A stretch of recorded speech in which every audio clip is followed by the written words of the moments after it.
Okay, so we got the lumbar thoracic special test portion of the eval coming up. We're gonna get it started off with the straight leg raise, other known as Lessegs test. So what I'm gonna do is I'm gonna go on the involved side, and I'm gonna raise his leg, make sure it's fully extended, and go until he feels pain. And if he has any pain with this, when I'm at that painful point, I'm going to dorsiflex him to see if that alleviates the symptoms or makes them worse. Positive would be he has radicular pain going down the back of his leg for sciatic nerve tension, irritation. Next, we have the well straight leg test. So this one, I'm going to go on the uninvolved side and perform just a straight leg raise. Positive test would be that he experiences low back pain on that other side, and that we'll be looking at for a disc herniation. Next, we have the prone knee bending test. So this one, what I'm going to do is I'm going to stabilize, apply pressure down at that sacroiliac area, and then simply just flex his knee up. Positive test for this would be that he's having any pain or radicular symptoms down in the back of the leg or up in that SI region, and that would be for an L2-3 lesion. Next, we have the slump test. So have you come sit up here. This test, what I'm going to have him do is simply what I'm going to have him do is kind of bend over. We'd be doing it on a better surface because the bed kind of slouches down, but he'd be sitting down and I'd have him bend over.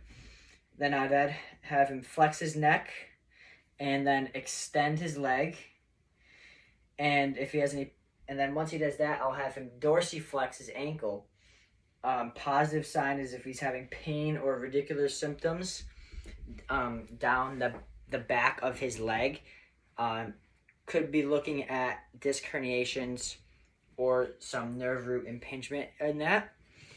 Next, we have the Burdinsky-Koenig test. So I'll have you lay back down. The Burdinsky part of this test is I'm going to have him do an active leg raise to a point where he feels pain. So he'll come up and he'll have pain here, says it hurts. I bend his knee, pain goes away. That would be a positive test.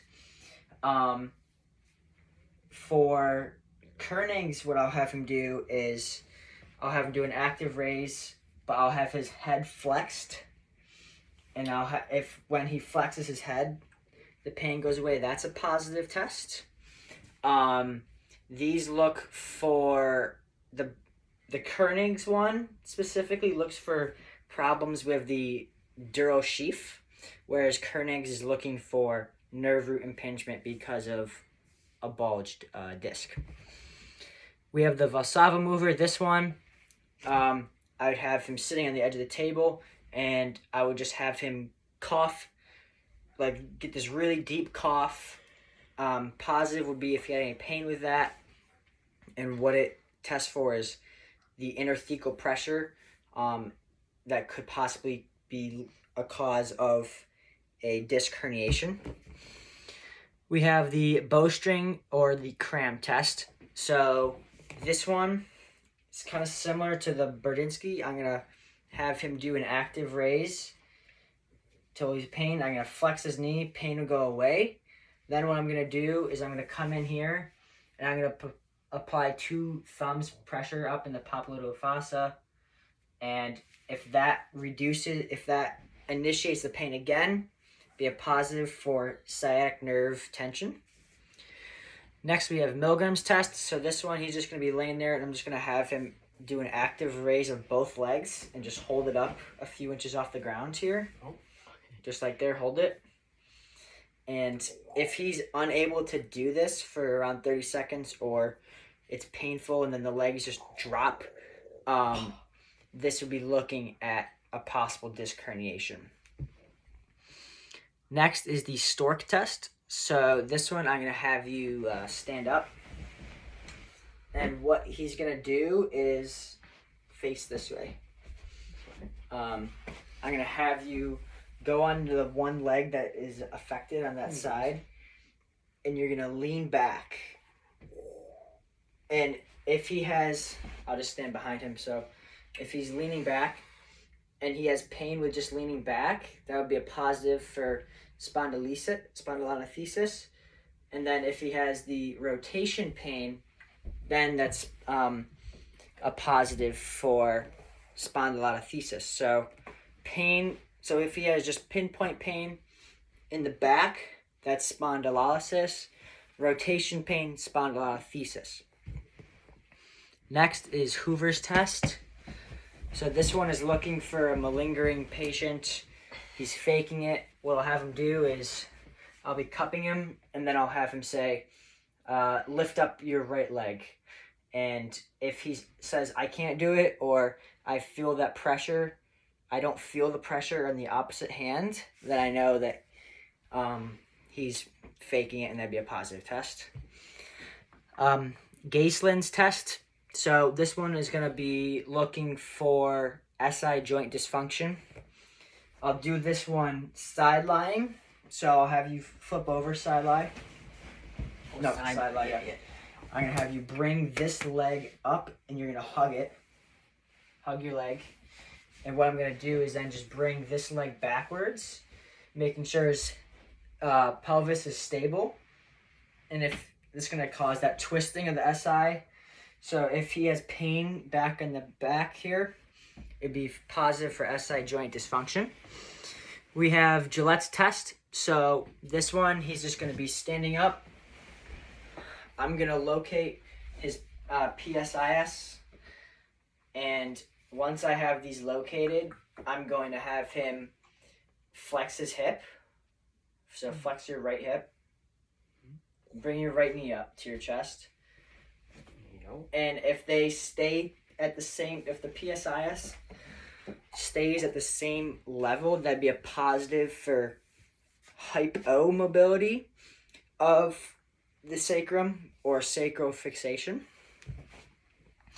Next, we have supine to sit test. So I'll have him laying down on his back. This one, essentially, I'm going to check his medial malleoli levels. And then I'm going to have him just actively sit up. And if they were, if the medial malleoli were off at first, then this would be a positive because when he sit up, they would shift. So, say he has pain on his right side, and it goes from, and his right malleoli is lower than his left. When he gets up, the right would end up being shorter. That would show that he has a posterior unilateral pelvic tilt. Next, we have Pedalu's sign. So this one is, he would be, so I'm not going to do, he would be short sitting off the table, and I'd put my hands, both my thumbs on his PSIS, and if they were uneven, I would then have him flex his trunk to see if it's hypermobility or hypomobility of that SI joint, and if that PSI, if one of the PSISs go higher or lower. Next, we have the SI joint compression gapping test. This one, what I'm going to do is I'm going to find his ASISs, and then I'm simply just going to prevent out pressure. It's going to stretch the anterior. If that's a positive, it'd be an anterior SI ligament sprain. This next one, he's going to be on his side. This is the distraction. I'm going to use the table as leverage, and I'm going to provide downward force on his ASIS, squeezing the anterior side and stretching the back. Positive would be a posterior SI ligament sprain. Next, we have the Nafziger's test. So this one I'm not going to do, but it's the one where you compress the jugulars and then you have them cough, and if they end up coughing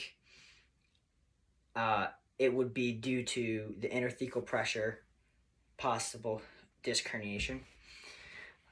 Next, we have Hibbs test. So I'm going to have him on his stomach. What I'm going to do is flex his knee up, provide an axial load, and then internally rotate him. And so positive with this is pain. It could test for multiple things. So if he has pain in his hip, that'd be more like a strain or sprain of those hip muscles or the capsule. If he has pain in the SI, it'd be an SI pathology. If he has pain, like radicular pain, it could be sciatic nerve entrapment. So next we have the squish test. So this is another version of distraction, so foot bulbature. This one also looks for like that posterior lateral sprain, because all we're doing is we're squeezing both ASISs. We're going to press down and in to get that posterior stretch. Next we have the spring test. So flip over again. This one, you're going to go to the vertebrae where they're feeling that pain and kind of press down with both your thumbs and see if there's any springing movement with that. That could result in hypermobility or hypomobility of that segment. We have the scoliosis Adams test. So this is when he'd be standing up and he would bend over, and I would trace his spine to see if there's any lateral movement for scoliosis. And then quadrant Kemp test, so stand up, Drew. This one is similar to Stork, where I'm going to have him stand on one leg, lean back, and I'm going to actually like forcibly bring him this way. And if he's having radicular symptoms, it'd be nerve root compression. If he has pinpoint pain, that would result in some facet joint issue. Those are the special tests.